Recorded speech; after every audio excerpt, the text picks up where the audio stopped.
اس کے نام جو میرے ساتھ وادی پرخار میں ہم سفر رہی۔ میں بھی آبلہ پا ہوا اور وہ بھی آبلہ پا ہوئی، میں بھی سوختہ نصیبی سے دوچار ہوا اور وہ بھی سوختہ ارمان نکلی۔ پھر وہ الگ راستے پر چل پڑی اور میں الگ راستے پر چل پڑا، اس حال میں کہ مورکۂ سوز و ساز میں ہم دونوں زخمی ہو چکے تھے۔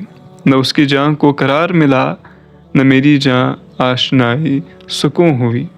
اشواق کے بعد افسانوی طرز کی 2 اور کتابیں انہوں نے لکھی، ایک طفل من القریہ یعنی طفل من القریہ گاؤں کا بچہ، اور دوسری المدینۃ المسحورہ سحر زدہ شہر۔ پہلی کتاب میں انہوں نے داستان کے رنگ میں اپنی بچپن کی زندگی اور دیہاتی ماحول کا نقشہ کھینچا ہے۔ دیہاتی زندگی کی سادگی اور طہارت، دیو مالائی کہانیاں، بیماریاں، جہالت، سخاوت، رواداری اور جوش انتقام الغرض ہر پہلو کو بڑے لطیف اسلوب میں بیان کیا ہے۔ جس زمانے میں سید قطب نے یہ کتاب لکھی تھی، اس زمانے میں وہ مصر کے نامور ادیب طہ حسین کے حلقہ سے وابستہ تھے۔ طہ حسین کے طرز سے اس قدر متاثر تھے کہ انہوں نے اپنی یہ کتاب بھی ہو بہو طہ حسین کی الایام کے رنگ میں لکھی اور اسے منسوب بھی طہ حسین کے نام کیا، کہ امید ہے کہ وہ اس کہانی کو بھی الایام کے چند ایام کی حیثیت سے قبول فرمائیں گے۔ المدینۃ المسحورہ محض ایک ادبی داستان ہے اور عہد ماضی کے شاہی محلات کا عکس پیش کرتی ہے۔ سید نے اپنی زندگی میں صرف یہ 3 افسانے رقم کیے ہیں۔ اس دور کی ایک اور بے نظیر کتاب الاطیاف الاربعہ ہے۔ اس کتاب کی تالیف میں 4 بہن بھائی سید قطب، محمد قطب، حمیدہ قطب اور امینہ قطب شریک ہیں۔ ان میں سے ہر ایک نے انسان دوست اہل قلم کی حیثیت سے انسانی زندگی کی واردات کو بیان کیا ہے۔ انسان کی خدمت، انسان سے محبت اور انسانیت کے لیے قربانی کا جذبہ چاروں کے اندر قدر مشترک ہے۔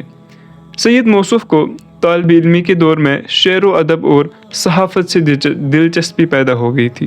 دارالعلوم قاہرہ میں ان کی طالب علمی اور پھر پروفیسری کا جو زمانہ گزرا ہے، وہ ان کے ادبی ذوق کو نکھارنے اور اسے ترقی دینے میں بڑا ممد ثابت ہوا۔ اس دور میں انہوں نے قاہرہ کے چوٹی کے ادباء اور ارباب صحافت سے راہ و رسم پیدا کر لی تھی۔ پہلے طہ حسین کے حلقہ ارادت سے منسلک ہوئے، بلکہ طہ حسین کے پرائیویٹ سیکریٹری بھی رہے، اور پھر عباس محمود العقاد کی مجلس ادب اور علم کے گلے سرسبد بنے۔ مصطفیٰ صادق الرافعی کی طہ حسین اور عقاد کے سامنے ٹھنی رہتی تھی۔ مصطفیٰ صادق الرافعی 20ویں صدی کے جاہز تھے۔ ان کی انشا پردازی میں قرآنی ادب کی چاشنی ہوتی تھی۔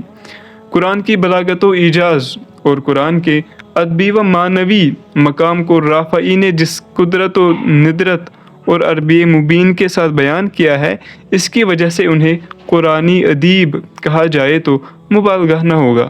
طہ حسین اور عقاد ان کے مقابلے میں ہیچ نظر آتے ہیں۔ رافعی اور عقاد کے مجادلات میں سید قطب عقاد کا دفاع کرتے رہے۔ یہ دفاع اگرچہ دفاع ناکام تھا، مگر سید قطب کو اس سے یہ فائدہ حاصل ہوا کہ ان کے ادب و انشاء کا رشتہ خداوند عالم کی کتاب اعجاز کے ساتھ بند گیا۔ انہوں نے ادبی ذوق کی سیرابی اور اسالیبی بلاغت اور اصولی ایجاز کی جستجو میں قرآن کا مطالعہ کیا، اور اسی مطالعہ کے دوران میں اللہ تعالیٰ نے ان پر اپنی حکمت و ہدایت کے دروازے بھی وا کر دیے۔ یہ سید کے اخلاص، پاکیزگی اور طلب صادق کا کرشمہ ہے کہ قرآن نے انہیں ادب کے لازوال خزانے بھی عطا کیے اور ہدایت کا ابدی نور بھی ارزانی فرمایا۔ جمیع العلم فی القرآن لیکن، تمام کا تمام علم قرآن میں ہے، لیکن تقاصر عنہ افہم الرجال، لوگوں کے فہم، لوگوں کے ذہن اس سے ابھی قاصر ہیں۔ نئے ذہن و ذوق کے تقاضے میں سید قطب کے قلم سے جو گوہر ہائے بے بہا دنیائی ادب کی زینت میں اضافہ کا موجب ہوئے، وہ یہ ہے: پہلا، مشاہدۃ القیامہ فی القرآن۔ اس کتاب میں سید قطب نے مناظر قیامت بیان کیے ہیں۔ یہ مناظر قرآن کی 114 سورتوں میں سے 80 سورتوں میں 150 مواقع پر بیان کیے گئے ہیں۔ موصوف لکھتے ہیں، اس کتاب میں نے جو چیز بیان کی ہے اسے میں نے مناظر کا نام دیا ہے۔ منظر میں تصویر، حرکت اور تاثیر کے پہلو بھی شامل ہوتے ہیں۔ چنانچہ مصنف نے آخرت کے مناظر کی جو نقشہ کشی کی ہے اور جس حیرت انگیز اور مؤثر اسلوب میں واقعہ نگاری کی ہے وہ تعریف و توصیف سے بالا ہے۔ پڑھنے والا صرف الفاظ ہی سے محظوظ نہیں ہوتا بلکہ آیات جنت کو پڑھتے ہوئے جنت کے لذائذ اور آیات دوزخ پڑھتے ہوئے دوزخ کی شعلہ سامانیوں کو بھی محسوس کرتا ہے۔ یہ کتاب نہ صرف دعوت کے نقطۂ نظر سے بے مثال ہے بلکہ ادب و فن کا بھی شاہکار ہے۔ سید قطب نے ماہر انشا پرداز اور تخلیقی صلاحیتوں سے مالا مال فنکار کے منہ قلم سے اس کتاب کو زندہ جاوید صحیفہ بنا دیا ہے۔ دوسرا، التصویر الفن فی القرآن، یہ 200 صفحات پر مشتمل کتاب ہے۔ سید قطب کا قلم قرآن کے موضوع پر بڑی پختگی، خود اعتمادی اور دقت رسی کے ساتھ چلتا ہے، بلکہ یوں کہنا چاہیے کہ قرآن ان کا اصل موضوع ہے۔ التصویر الفن میں انہوں نے قرآن کی ادبی قدر و قیمت اجاگر کی ہے۔ قرآن کی جادو بیانی کا منبع، قرآن کیسے سمجھا گیا، قرآن کے مناظر کی فنی نقشہ کشی، حسی تخیل، فن کے لحاظ سے نظم کلام، قرآنی قصوں کے اغراض و مقاصد، قصہ گوئی میں فن اور دین کا امتزاج، قصہ کے فنی خصائص، قصہ میں واقع نگاری کا جز، قرآن کے انسانی نمونے، وجدانی منطق اور قرآن کا طریق دعوت، ان تمام پہلوؤں پر سیر حاصل بحث کی گئی ہے۔ الجمع العلمی العربی عربک اکیڈمی کے تبصرہ کی روح سے آج تک اس طرز کی کوئی کتاب اس جامعیت کے ساتھ نہیں لکھی گئی۔ یہ دونوں کتابیں مصر کے مشہور ادارے دارالمعارف نے شائع کی اور علمی و ادبی حلقوں میں انہیں بڑی مقبولیت حاصل ہوئی۔ مراکش کے مشہور عالم و ادیب علال الفاسی، ان کے الفاظ ہیں، یہ دونوں کتابیں بتاتی ہیں کہ مصنف عربی زبان و ادب میں بہت اونچا مرتبہ رکھتا ہے اور قرآن کے اعجازی اسلوب کا اسے پختہ مذاق حاصل ہے۔ اسی دور میں ادبی نقد و نظر پر بھی ان کے 2 کامیاب کتابیں سامنے آئی۔ النقد الادبی، اصول و مناجہ، تنقید کے اصول و مناہج، اور طٰہٰ حسین کی کتاب مستقبل الثقافہ پر تنقید۔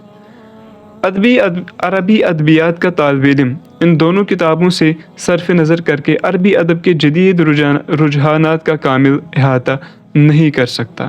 مصنف نقاد کے فرض اور عارفیت پر روشنی ڈالتے ہوئے لکھتے ہیں، نقاد کا اصل کام فن کے لحاظ سے ادبی کام کی اصلاح ہے۔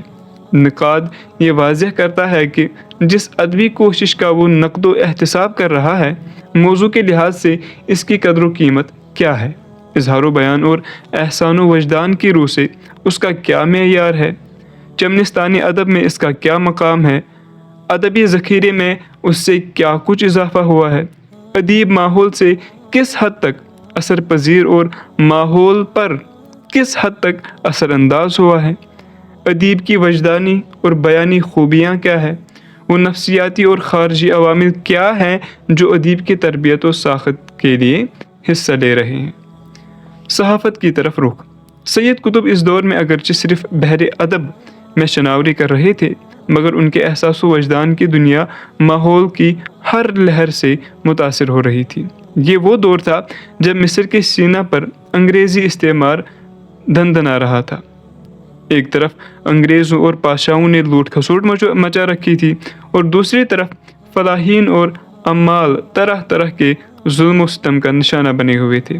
یہ تمام حالات ان کے ذہن و وجدان کی دنیا پر اپنی پرچھائیاں ڈال رہے تھے۔ چنانچہ انہی جذبات کے لیے ہوئے سید موصوف نے پہلے ماہنامہ العالم العربی کی ادارت کا کام ہاتھ میں لیا اور پھر الفکر الجدید کے نام سے اپنا ایک ماہنامہ جاری کیا، جس کی مالی پشت پناہی مصر کے ایک نیک دل کتب فروش محمد حلمی المنیاوی اس نے کی۔